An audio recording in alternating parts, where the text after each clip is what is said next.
Hello everyone and welcome back to Let's Play Hearts of Iron 4, the new order, Last Days of Europe, with me, Alpha Pi Omega, and the Empire of Japan. So it's 5th of December 1971, and we have fairly unsuccessfully ended the last episode. We've been fighting in Spain, in the remnants of Iran and in Mozambique. And while we have managed to secure a victory in Mozambique, in Spain we have been absolutely mercilessly beaten. Now, it was to be expected, but I was still hoping that we would put up a bit more of a fight, but we didn't. And in Iran, due to mismanagement from my side, we lost one of our expeditionary divisions, but we're going to punish the Americans for that very soon. Our units are already moving into position to meet up in Esfahan, and then they will encircle and destroy the division that's occupying Yazd, and then we can do the same thing down south, moving from Shiraz across the border to Beauchar, and then we can eliminate these guys. But we'll have to be actually a bit careful to not end the siege, as fast as it could be done, so that we can repay the Americans in kind. With that said, one interesting thing that I found out is that we are now growing at a much faster pace than Germany. So we're growing at 4.23%. yearly, that is, and their GDP is growing at 2.99%. So if we could keep this up and continue boosting our economy, which we just invested heavily in, it is very likely that we might jump over them. With that in mind, there was a possibility here to build a school in Fukuoka, which is going to increase the GDP of that state by 1.5%. And considering Fukuoka is one of our most rich regions, I always forget where it is. Is it here? No, that's Fukui. Yamaguchi. Here it is. Fukuoka, it's 12.75 billion. So even that 1.5% will translate to about, what would that be? 150 million roughly in GDP, which is not bad for this. So I'm gonna take it. And there was a couple of other options, but none of these were actually that tempting. Actually, Okinawa, I don't know what that one has as a GDP. No, it's fairly small. Now let me just check if that... Nope, it took us back to this level, which is fine. So in just a couple of weeks, we're gonna get 1.5% boost to GDP in Takao, 3.5% boost in Kanagawa, 5% boost in Yamagata, 1.5% boost in Keiki, 1.5% boost in Aichi, 1.5% boost in Fukuoka. We're going to get 1.5% boost, an additional boost in Keiki, and then in Zenan we're going to get 5%. But Zenan, where is it? Down here? No, that's Keihoku. It is definitely in Korea, I remember that. Keinan. Zenan, here it is. It has 3.56 billion. So, well, yeah, it's gonna be another 150 million for the region, and we're not getting, the absolute maximum out of it. I don't know actually what the red means it's not a core, but I don't know how it's calculated towards our economy. Okay, with that said, I think we are pretty much done. There was a possibility here to increase the military funding, to apply the battlefield. Let's apply the battlefield lessons. I'm still wondering whether or not we should be lobbying the staff. I think I'm gonna do one round of these and see if it does something tangible. But other than that, we can unpause and jump right into it. Insufficient resources. Well, I agree with you. For training 3 new divisions, right? Or 4? 3. I think 3. 1 for Iran. Yep. 1 for Iran and 2 for the losses that we took in Spain. Okay, so you can now go to Esfahan. And you will go and attack over here. So that means we encircle 3 divisions. So go. And you're not getting any fuel, though, you know, still. It's a bit confusing. They look like they don't have any fuel, but during the conflict they're not getting any penalties here. Okay, you can support this. Actually. Wow, they moved their capital to here? Kinda confusing. Well, when will you arrive? 3 days and 10 hours, and you in 21 hours. Okay, so we're gonna meet there. Actually, you can attack over here. And you'll move this way. They're probably trying, yeah, they're trying to take Shiraz, but we don't really mind that. It just means more time for us to deal with this. Are there any other crises that we're dealing with? I think we should still be dealing, yep, with the reunification of Turkestan. Damn, okay. They are still below. Detonate the explosives.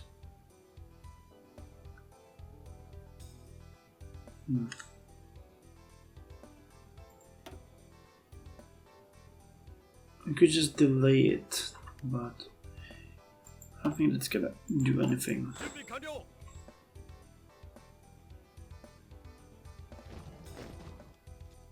Come on, get in there.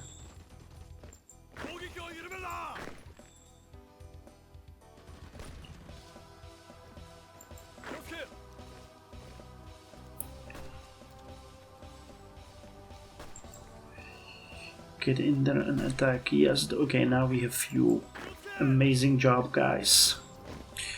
So this is gonna be the place where we make the Americans pay for the casualties they caused us.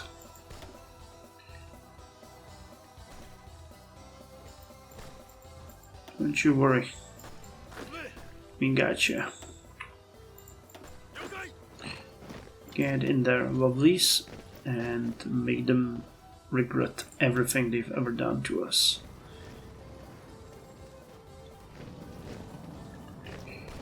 Nice.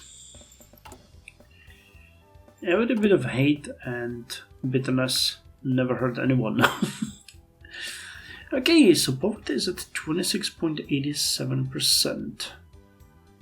Really nice. Starting to get a little bit of a less penalty to agriculture, industrial expertise, and administrative efficiency.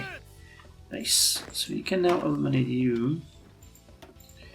We'll take Yazd, and now we're gonna move. Now we're gonna do it. Where are the Americans? Are they down south here, or where did they disappear to? Most likely someone like in Boshe here, or not really sure. I guess it would make sense to go to Shiraz again and just take it down, or we can attack over here and investigate, because I don't see the Americans over here.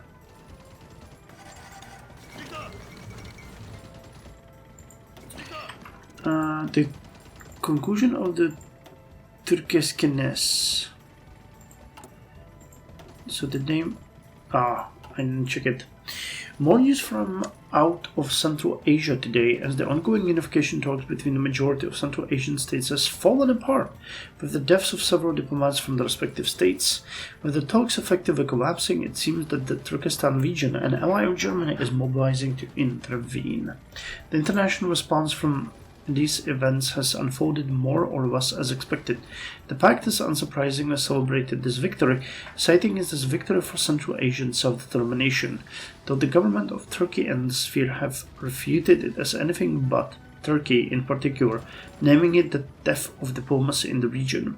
Regardless of the response from the international community, the future of the region seems bleak, though only time will tell us how the tensions will escalate or dissipate. The future of Asia lies decrepit. It truly does. And the assassination of José Ignacio Rucci. A shocking development in the Southern Cone, as José Ignacio Rucci, the recently elected vice president of Argentina, was shot in Buenos Aires. Rucci, a prominent right-wing trade unionist and close associate of President Juan Domingo Perón, was ambushed while leaving his home and gunned down by submachine gun fire. While no group has claimed responsibility, it is an open secret that the perpetrators were a group of left-wing Peronists, the Montoneros. It appears that Rucci's death is a reaction to Perón continuing to ignore the demands of the Montoneros. While they have Perón's attention, any hope of their demands being met was squashed after the president gave an address to the nation, saying that the assassins' payback will thunder across all of Argentina. Well, they have his attention now. And we finished the attack helicopter company bonus. This would be really nice, but way too ahead of time. The military spending factor might even be worth it, even if for just a couple of months. But we still have a lot of other stuff to do. Infantry weapon improvements 7. Motorized infantry soft attack plus 5. Motorized infantry hard attack plus 7. Leg infantry soft attack and hard attack plus 5 and 7. Which means even the elite infantry. So let's get it and use it. Our units are ready for that. They're more than ready. And they're expectant.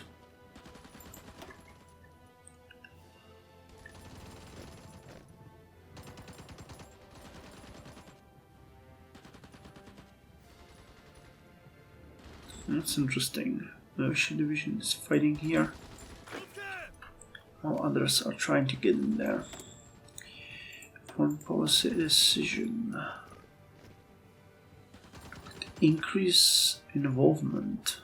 Sun equipment in ID imams. None of these seem particularly great.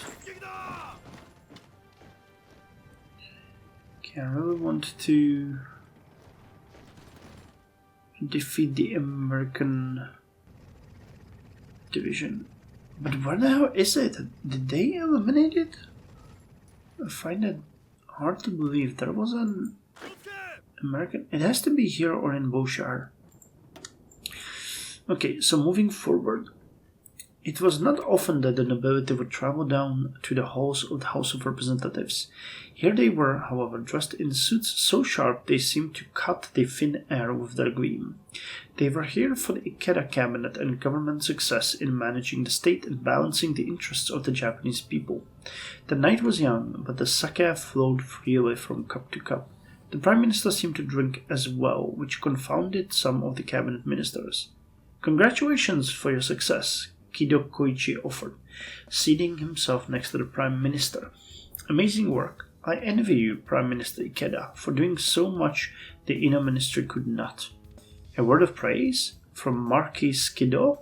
It was most peculiar, and Ikeda met his compliments under arched eyebrows. "It is kind of you to offer," Ikeda said, "but would prompted differently overtures, Marquis Kido." Kido laughed. "Graceless and brash as usual. Mind your manners, Prime Minister. Nobles are around." Praises and then mockery. What a puzzling man. "As I said, enjoy your success, Prime Minister. While you still can, the years ahead of you would look a bit dark." "Sounds ominous, Marquis." From one statesman to another Prime Minister, nothing more. So we get extra support. And the Turkestan region defeated the Islamic State of Tajikistan. So with the stability done, we can either go with Zaibatsu are now happy. Okay, that gives us some liquid reserve. The ministry is happy. Oh no, the military. Ah, the military is happy, or the bureaucracy is happy. State corruption control.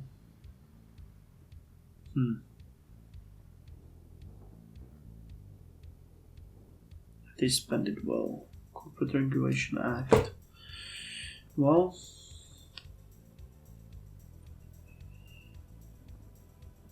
IGA support national harmony.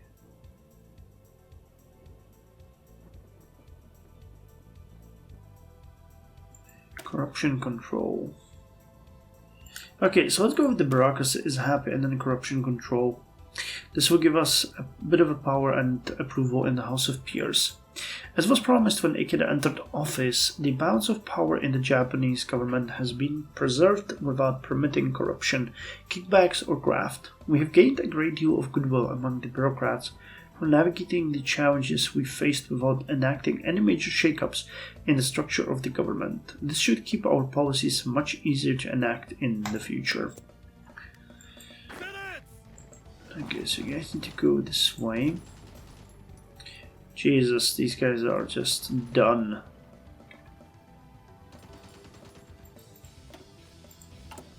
$219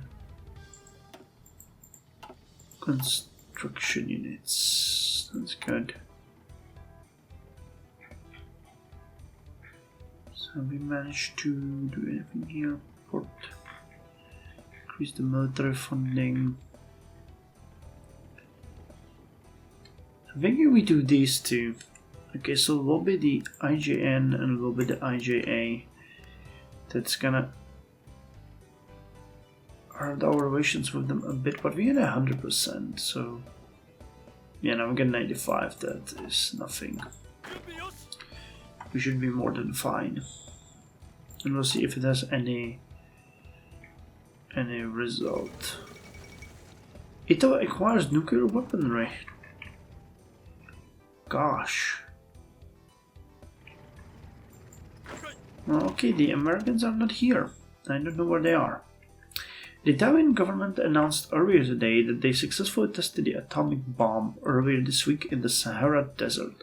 Furthermore, the Italians have used this news to announce the expansion of the Italian nuclear program. The news has shocked the entire world as the Italians seem nowhere near to acquiring nuclear weaponry. So after... wait, I think it said that Australia was 5th, so Italians would be the 6th.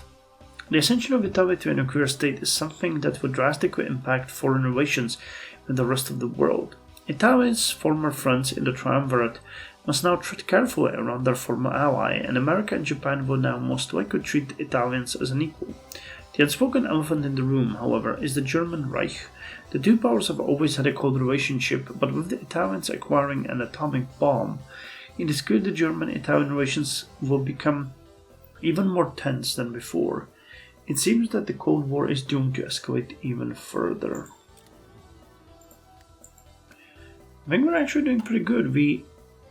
Okay, well now it increased, but we were at the DEFCON for a long time.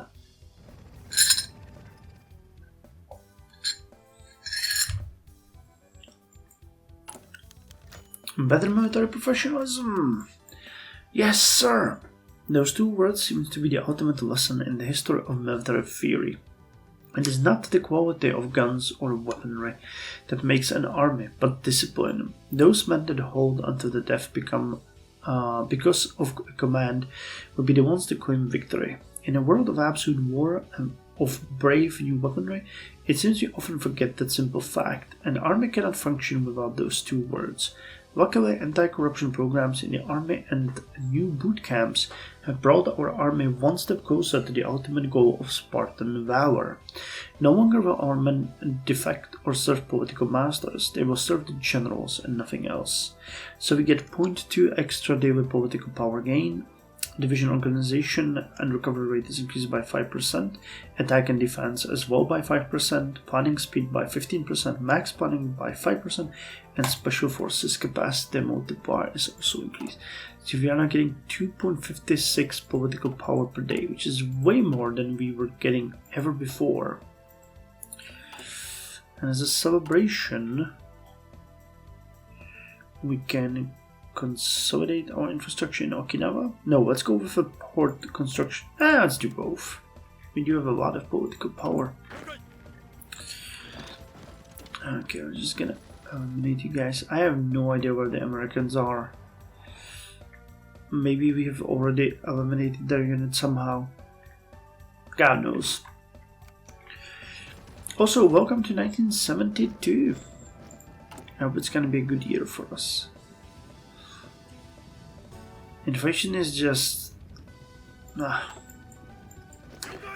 that is our biggest enemy right now.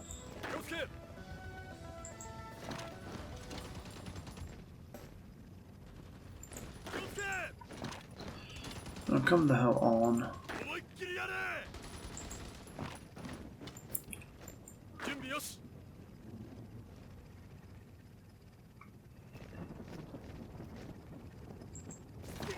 Just destroy them.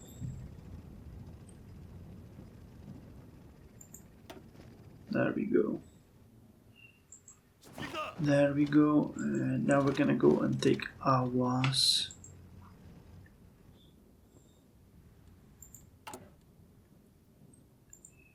Social total trade is increasing. GDP per capita is now at $1,550, and poverty is at an all-time low, 26.52%.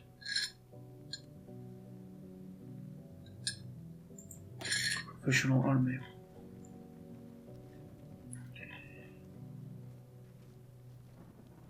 Esprit de corps. I don't think we're gonna make it, but it is the best one. Oh, I actually defeated them here in Beaushare. Good for us.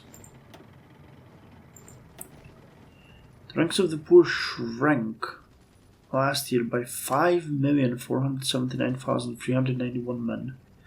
Population grew by 6,604,452. 162,120 women left the workforce. Nearly 660,000 people enrolled in college. Agricultural yields increased by 5.08%. Almost 2 million people received the state pension, and military personnel now decreased by 31,000 people. Okay, so now we need to push towards you guys. Oh, they're already attacking Tabriz, so we can get in there. And with the radar being researched, you can now get the integrated guidance radar. Lowers air accidents, night operations penalty, and bad weather penalty all by 5%. Navy. Navy, guys. Navy. Get me those drilling ships. Victory in Iranian Civil War. That was easy. Nice. So we gain 2.5% extra stability, 50 political power. Our factions power increased by 5%. Public approval increases by 2.5%. Stability by 5. Oh my god, they joined the sphere. Really? Victory. Khomeini's forces have triumphed in the Iranian Civil War. After the collapse of the anti-government coalition in Iran, the Islamic Republic of Iran remains as the last faction standing. Thanks to our support for his regime, this would be a significant boon for the influence in the area. Oh, they did! Nice. I mean, the GDP is only 4.22 billion, but that is still a huge boost to the co-prosperity sphere. Lovely. Okay. Khomeini wins the Iranian Civil War, and I have to do one thing here, and that is to save the game because it's January 1972. So I'm just gonna do it like this, so that when I do the report on the state of co-prosperity sphere, it uses January numbers, because, you know, we still have a bit to go in the episode, and I don't want to lose this these numbers. So Khomeini wins the Iranian Civil War. In a transmission broadcast across the Middle East from the Sadabad complex, Partisans aligned to Ayatollah Khomeini have announced the toppling of the Pahlavi dynasty and establishment of theocratic Islamic Republic, with the Ayatollah as its supreme leader. Crown Prince Reza and his allies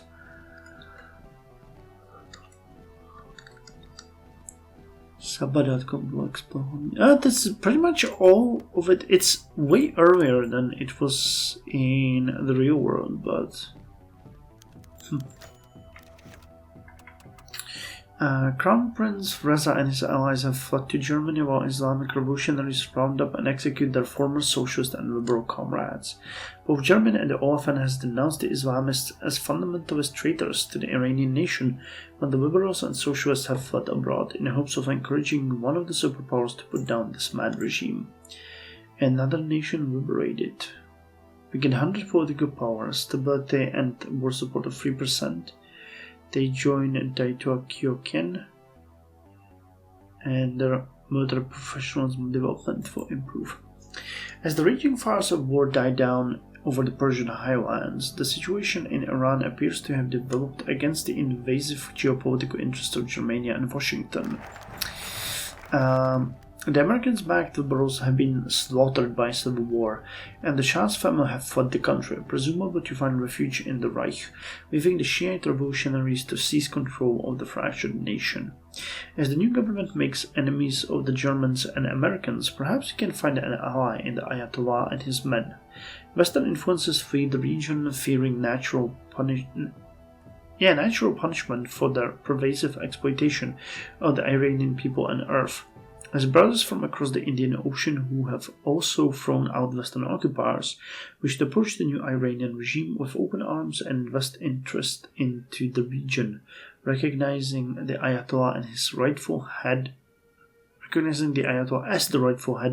of the Iranian government and establishing friendly ties and independent nations. Technocrat relations increase. A suitable compromise. Sato, the technocrat, said, "Well done on the government." It was the parlor of the deputies of the Diet, where they met to discuss policy. At lunchtime, it was usually deserted by the other representatives as they ventured out to seek better places to eat in or to fulfill one or two items in their public agenda. Sato would have gone out with them, too, if it were not for the economic file on regulations, stimulus, and the like resting on his lap. The Prime Minister wanted his advice, and soon. Oh, the name escaped Sato's mind. He had been the deputy before, usually around Kaya, or even worse, Kishi. What business did this technocrat have with him? Surely he could see that they did not have a common ground, either in politics or economics. Sato put aside the melon bread he had been chewing and gulped a sip of water to wash it down. "How can I help you?" "I apologize," Sato said, rubbing his hands on a handkerchief. "As you can see, I'm rather indisposed." "How are you, Mr. Sato?" "Formalities and a bromide." "I'm well, thank you. Now excuse me, I need to get this file to Prime Minister as soon as possible." Sato moved to stand. The deputy gestured for him to stay. "Oh no, I don't mean to impose on your time, Sato. I'm here on behalf of the most of the technocrat deputies to congratulate you." "Well, that's very nice of you, but I apologize. I really have to get going." "Take care, Sato. What a strange meeting. Don't forget your bread." What a strange meeting indeed. Okay, so we can do the next step, which is better corruption control. Now that the crisis is... Now that the crisis is, we must turn our... Oh, that's... There's a huge typo here. So now that the crisis is over, I guess, we must turn our attention to ensuring that it never happens again. Independent oversight and accountability measures will root out the last vestiges of corruption that Inno left behind. Never again will short-sighted greed be permitted to hamstring the empire. As you can see, 500 political power. Okay. So let's get these. And upon a small military parade, large scale exercise, and we just need air experience here to get that one.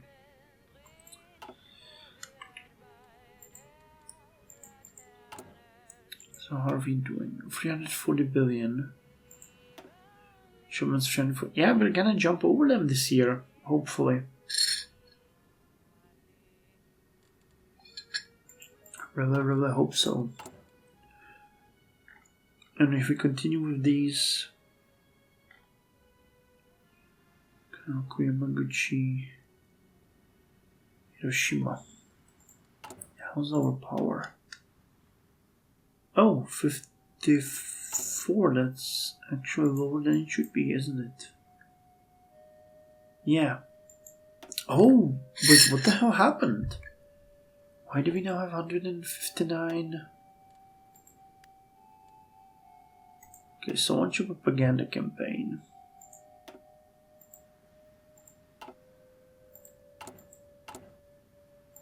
Did that do nothing? No, it increased it. Okay, and we need to use the public.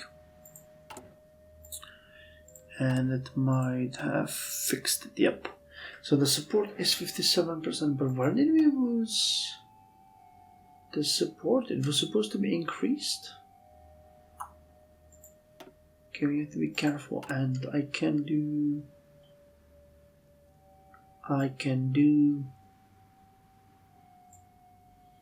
Oh, let's expand the power grid. That one is a good one, and we have to. We do have the political power now, so we're gonna always do the launch propaganda campaign and use the public together, making sure that we get as many as possible on these. Okay, so USSR has been united. In the face of pain, there are no heroes. So who won? Mikhail Tukhachevsky. Statocratic communism. No? We can do these two as well. Just for good measure. The rebirth of the Soviet Union. You know what? We're gonna look into that one in the next episode. We still have the highest score of them all. What are we getting that for? Colombian Civil War. Okay, Mozambique gave us a total victory. Iberian Wars ongoing. Total victory in victory in Iranian Civil War. Stalemate in the oil crisis. That's interesting. Battle for Italy. Okay, so thank you very much, and I'll see you in the next episode where we're gonna continue the story of Japan.